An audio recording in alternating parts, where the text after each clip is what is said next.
We are here with Stephanie Spruill, legendary and Grammy award-winning singer and vocal coach. How are you today? I'm blessed, dear heart. How are you? I am blessed as well. Thank you. And now you served, not only did you serve as a vocal coach on Michael, but you actually worked with Michael Jackson throughout his career, at points of his career. So tell me what it feels like to be a part of a film that not only is making history, but is so impactful with fans around the world. Wow, this is a full circle moment. As I always say, this is divine intervention. You know, when Michael called me at 3 a.m. in the morning to put together the choir, and to make sure that there were every race, creed, and color for Can You Feel It? I did that. And then what I loved about Michael too is that he saw me and he could hear me. He loved my frequency. He loved my soprano voice. So I'm on several uh, parts of his life. So Yes. this is, like I said, divine intervention for me to be on the Michael Jackson biopic. I want to talk about working with Jafar and Juliano, the young boy that played young Michael in the Oh, film. yeah. But there were videos circulating of Jafar singing before he got the role as Michael, and he sounds so similar to him. So what was it like working with Jafar, already having a little sound of Michael, and how did you like tune that in to blend the voices and make him really essentially become his uncle? Okay, to blend the voices in and everything that had to do with John Warhurst. He was a musical supervisor. But my job was to get him to have the same mouth movements, for certain songs.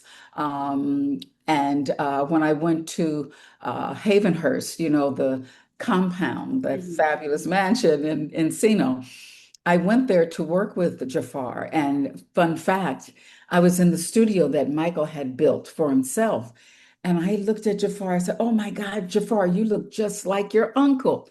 And I said, "And I can feel his spirit right now." And he said, "Thank you, Miss Stephanie." They all had that wispy voice. So it wasn't difficult for I'm pretty sure, to blend his voice with Michael's voice because they all had that kind of, he was very much like Michael, although he's Jermaine's son, but he embodied, and I can say Michael embodied him. hmm Yeah, Yeah, a lot of people, I was going to say a lot of people say that while they're watching this film. oh It's yeah, like not only did he do such a great job of embodying Michael, but it also seemed like the spirit of Michael was with Jafar as there you well. go. I could feel it in that Mhm. studio.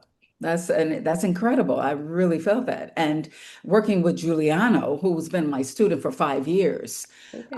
they called me, his manager and his agent called me to work on the Michael Jackson uh, Broadway play for young Juliano, get him ready for that. And then they called me a few months later and said, "No, hold up. He's not going to do the play. He's doing the movie." Wow. Okay, so when Graham King, the producer of the movie, vetted me, he called me, "Stephanie, what can you give me, that will make him not, to be Michael Jackson?" I said, "Well, there's only one Michael Jackson. However, I can give you the nuances, the tone, the pitch, the phrasing, the timing, that phenomenal timing and that Michael had. He had all those incredible nuances. I can give you that." He said, "You're hired." And when you hear, like Giuliano said on CNN when he was being interviewed, he said, the interviewer asked him, "How did you prepare for this?" He said, "Well, Miss Stephanie really worked hard with getting me to sound like Michael." And oh, I did an incredible job, working. Listen, as Yeah, soon as with you were going to Juliana. stop, I was going to say, Miss Stephanie, I want to give you your praises, give you all of your flowers because amazing job you did with Juliano. A lot of times when we make these, well, I don't make movies, but a lot of times when people make movies, we don't think about the people behind the scenes and how intricate and important they are. And I just want to Yes, again give you your praises for that. And like I exactly. said earlier, I wanted to tap back into you working with Michael before because it's something that's shown in the movie, how intentional he was and how he would, as you mentioned, he called you at 3 a.m., how he would just lay in the bed and then boom, he's up because he has an idea. What was it like to experience that firsthand? And what did you take from that to further your career as a creative? Well, he had epiphanies, and that's what I have. And when you receive an epiphany, I don't care what time it is, you write it down, you get up, you address it because that's from God.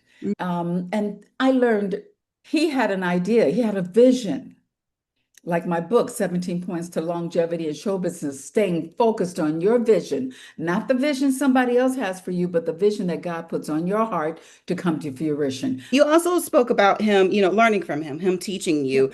But you have started a school. You are the founder Oh, yeah. of your school, the Spruill House Music of Voice and Artist Development. So tell me a little bit about your school. Well, when I saw there was a paradigm shift in the industry, there was no more artist development, A&R, and record companies. I Mhm. said, I see a niche that I can fill. So, hence Spruill House Music School of Voice and Artist Development. Handles are at Spruill House, SPRUILHOUS on Facebook, and StephanieSpruill.net and SpruillHouseMusic.com. Okay, awesome. Thank you so much, Stephanie. This was